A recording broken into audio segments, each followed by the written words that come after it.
फीयरलेसनेस के साथ बिना डरे बच्चों ने सामना किया इस प्रशासन का, शासन का और सरकार का। बहुत बच्चे बेहोश हो गए, बहुत बच्चों के सर से खून निकल रहा था। They were feeling humiliated। बच्चों पे कोई दबाव नहीं बना पाए और हमें बहुत फक्र है इस बात का कि हमारे बच्चे झुके नहीं आपके आगे, इस सरकार के आगे नतमस्तक नहीं हुए। आप लोग तो अमेरिका वालों के सामने नतमस्तक होके आ गए।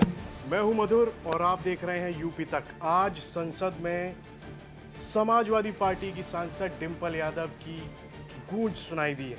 उन्होंने क्या कुछ कहा है वो सब आपको बताएंगे, लेकिन उससे पहले आप इस पर नजर डाल लीजिए। और हमें बहुत फक्र है इस बात का कि हमारे बच्चे झुके नहीं आपके आगे, इस सरकार के आगे नतमस्तक नहीं हुए। आप लोग तो अमेरिका वालों के सामने नतमस्तक होके आ गए।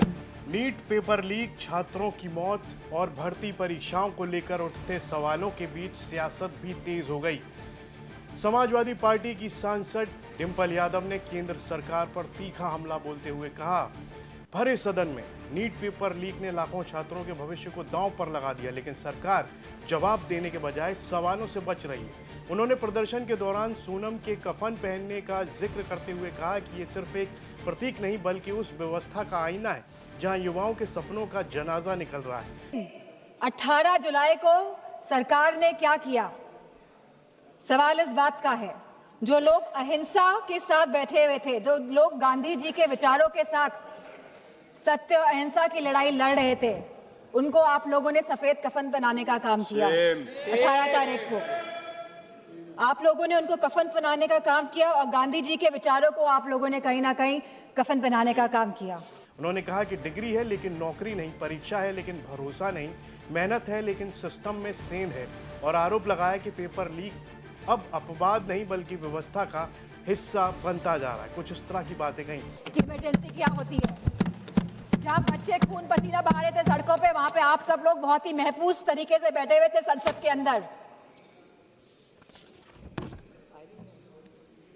और यहाँ पे बहुत सारे सांसद जो पता नहीं क्या क्या बयान दे रहे हैं बच्चों के लिए, अभद्र भाषा का प्रयोग कर रहे हैं। और साथ में एक सांसद तो आए थे, कह रहे थे कि बहुत ही अराजक तत्व थे। क्या आप हमारे बच्चों को अब अराजक तत्व कहेंगे?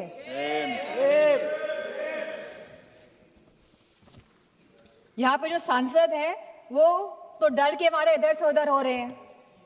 सरकार को डिलिमिटेशन बिल पास कराना है तो दबाव बनाया जा रहा है सब पे कि आप इधर हो जाइए, आप उधर हो जाइए, लेकिन आप लोग बच्चों पे कोई दबाव नहीं बना पाए।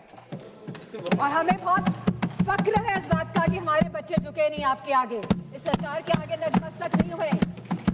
आप लोग तो अमेरिका वालों के सामने नतमस्तक होके आ गए।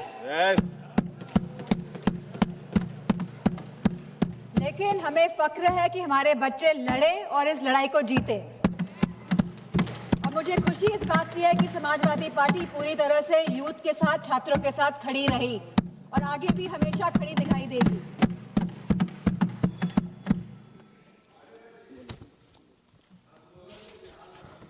अगर कोई रूल्स और रेगुलेशंस लाने ही है तो ये जो सांसद लोग इधर से संसद के अंदर जो सांसद लोग चाहे लोकसभा और राज्यसभा और इधर से उधर भटक रहे हैं, इसके लिए कोई रूल लेकर आइए, क्योंकि कहीं ना कहीं ये लोकतंत्र को क्षति पहुंचाने का काम कर रहे हैं।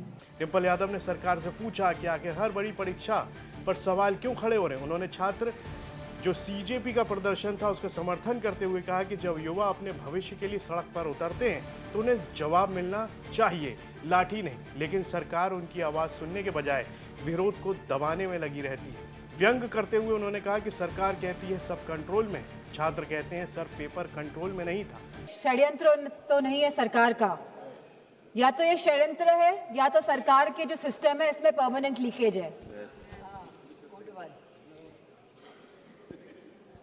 और मैं उन सभी का नाम यहाँ लेना चाहूंगी क्योंकि ये आंकड़े नहीं हैं अध्यक्ष जी, ये हमारे बच्चे हैं जिन्होंने अपनी जान गंवाई है इस शिक्षा सिस्टम प्रणाली की वजह से।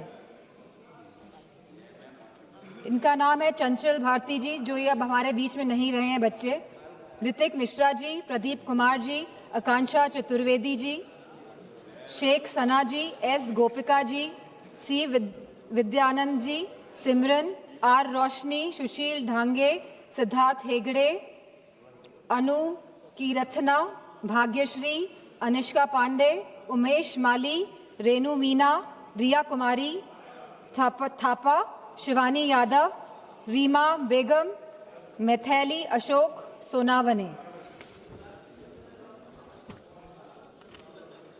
आज हम सब इसी के साथ सलाम करते हैं, सराहना करते हैं, प्रशंसा करते हैं हमारे युवाओं की, हमारे छात्रों की, हमारे जेनजी की, उनकी हौसले की, उनकी हिम्मत की, जो इस शासन से, इस प्रशासन से डरे नहीं। सरकार कहती है जांच होगी, छात्र पूछते हैं अगली परीक्षा से पहले या अगली सरकार के बाद। डिंपल यादव ने उन छात्रों को भी याद किया जिन्होंने कथित तौर पर परीक्षा और भर्ती से जुड़े चुनाव के बीच अपनी जान गंवाई थी। कहा कि ये सिर्फ आंकड़े नहीं है बल्कि किसी माँ का बेटा, किसी पिता की उम्मीद और किसी बहन का सहारा थे। उन्होंने कहा कि अगर हर परीक्षा के बाद सवाल पेपर पर नहीं बल्कि सिस्टम पर उठने लगे, अगर हर रिजल्ट से पहले भरोसा ही लीक हो जाए, तो फिर परीक्षा सिर्फ छात्रों की नहीं बल्कि लोकतंत्र की भी होती है। अब सवाल सिर्फ इतना नहीं है कि पेपर किसने लीक किया, बल्कि ये भी है कि क्या युवाओं का भरोसा भी लीक हो चुका है। इस तरह की बातें डिंपल यादव लगातार करती हुई देखी गई। इस पर आपकी क्या राय, कमेंट बॉक्स में लिखकर हमें जरूर बताइए। यूपी से जुड़ी तमाम खबरें देखने के लिए आप देखते रहिए यूपी तक। पवन जी, एक बात होती है, क्या आपको कभी ऑफर नहीं आया बीजेपी की तरफ से? बहुत बार आया। आया। कैसा आया? आया। क्या ऑफर आया? आया, हमने बताया था राष्ट्रीय अध्यक्ष जी को। आया। किस तरह का ऑफर आया? मतलब सब आया, विधायक, मंत्री सब आया। जानते हैं, ये भी घटना बता दें आपको, हम मेरे पिताजी, जैसे मैंने राजनीति शुरुआत की तो मेरे पिताजी कभी नहीं चाहते थे, लेकिन जब मैंने राजनीति में मैं प्रवेश कर गया, लखनऊ डिस्ट्रिक्ट उपाध्यक्ष हो गया, तो ये भी बहुत महत्वपूर्ण घटना है। नेताजी का फैजाबाद आगमन था, तो मैंने कहा कि आपको मेरे घर चलना। कहे हाँ चलेंगे तुम्हारे घर। मैं जेल से छूट के आया था, वही मेरे ऊपर गैंगस्टर और सारे मुकदमे दर्ज हुए थे बहन जी की सरकार में, उसके बाद मैं छूट के आया था। तो मैंने कहा आपको मेरे घर चलना। कहे चलेंगे। नेताजी मेरे घर आए, अंगूरीबाग कॉलोनी में।